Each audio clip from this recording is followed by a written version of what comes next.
We find everywhere that children take the irregular patterns of their language and try to make them as regular as possible.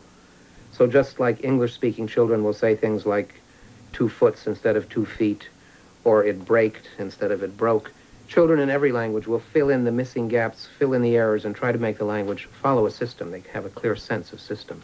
We find that deaf children of deaf parents begin to learn first words and then begin to learn the grammar at the same age as hearing children learning spoken language. And in so doing, we find they make the same kinds of mistakes or overgeneralizations, showing that, in fact, they're extracting out the rules of the language. So if you want to sign, this is duck. If you want to sign 2 ducks, you probably say 2 duck. But a deaf baby instead will overgeneralize and sign 2 ducks like this. So they're looking for some deep principles. They follow these deep principles. If the language chooses to violate those principles now and then, the children seem to say, so much the worse for the language. Ruth says that they're foots. I say that they're feet. What do you say they are? I say they're foots. But there are certain kinds of mistakes that children never seem to make, even when it seems very reasonable that they might make a mistake. Children will be able to ask questions like, what did you eat your eggs with? But no child has ever asked the question, what did you eat your eggs and? Even though that's a straightforward extension of, I ate ham and eggs. Children will hear, I baked a cake for Mary. I baked Mary a cake. They'll hear, I painted the house for 6 hours. They'll never say, I painted 6 hours the house. Why don't children make these errors? They're perfectly logical. It's very hard to figure out on the basis of what the various sentences look like why the child wouldn't make these obvious leaps. If you can say, what did you eat eggs with? Why can't you say, what did you eat eggs and?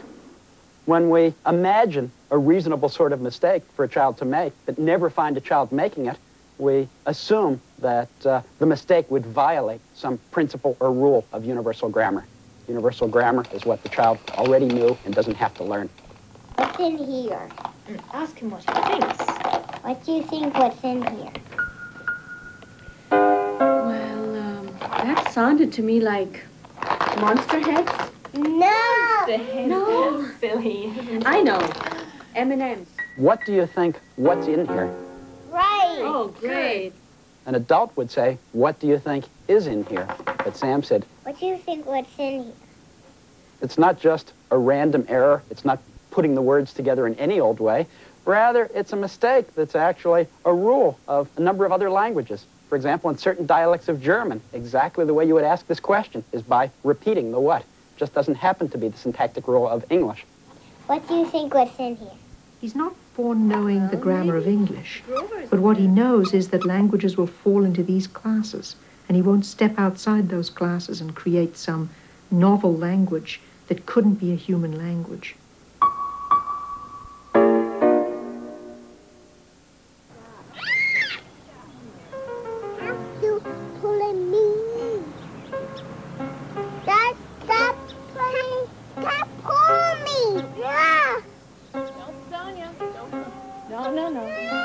If we weren't so familiar with them, we'd realize that 3-year-olds are among the most exotic creatures on the planet. We usually don't think of them as terribly competent intellectually. We don't let them drive or vote. It's hard to teach them long division. But think about what a 3-year-old has done when he's learned how to talk. Hasn't gotten any lessons. All he's done is listen to other people talk. He makes very few errors and unlearns them without having to have been corrected. There are countless logical, tempting errors that he never makes.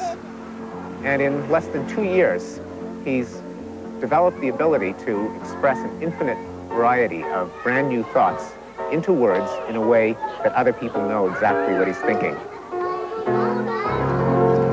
There are a number of quite striking conclusions, general conclusions that we arrive at as a result of this study, even with our present partial knowledge.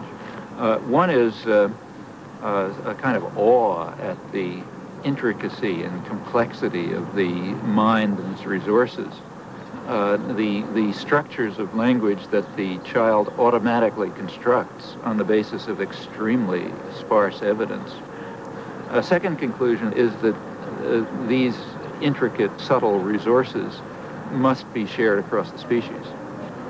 Since the systems of thought and expression that the child's mind develops are only barely hinted at by the experience available, they must be deriving from the child's mind, but the child's mind is the same whether the child is going to be exposed to one culture or another.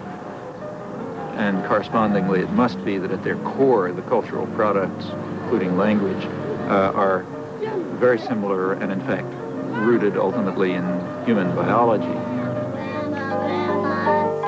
From what we've observed of children learning different languages around the world, it seems to us that the capacity to learn language is deeply ingrained in us as a species, just as the capacity to walk, to grasp objects, to recognize faces. We don't find any serious differences in children growing up in congested urban slums, in isolated mountain villages, or in privileged suburban villas. Children who are abused and mistreated and unmotivated, if they can't hear, language filters out through their fingers. Almost no matter what the circumstances, the language bubbles up. It seems inescapable. Children aren't learning language the way they learn most other things. They're not taught, they're not corrected, they don't even think about it. They just do it.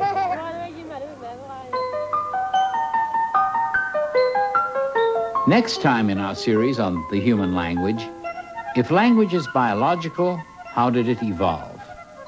Program 3, The Human Language Evolves, with and without words.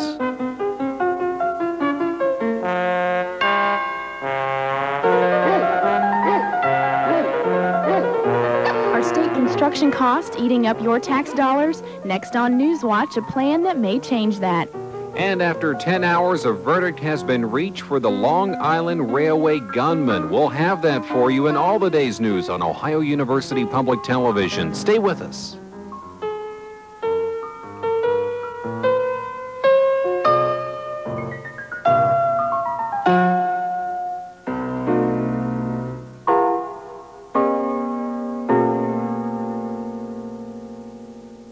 The Human Language Series was funded by the National Endowment for the Humanities, the National Science Foundation, the Annenberg Foundation, the Arthur Vining Davis Foundations, the Corporation for Public Broadcasting, annual financial support from viewers like you, the National Institute of Mental Health, the Geraldine R. Dodge Foundation, and these additional funders.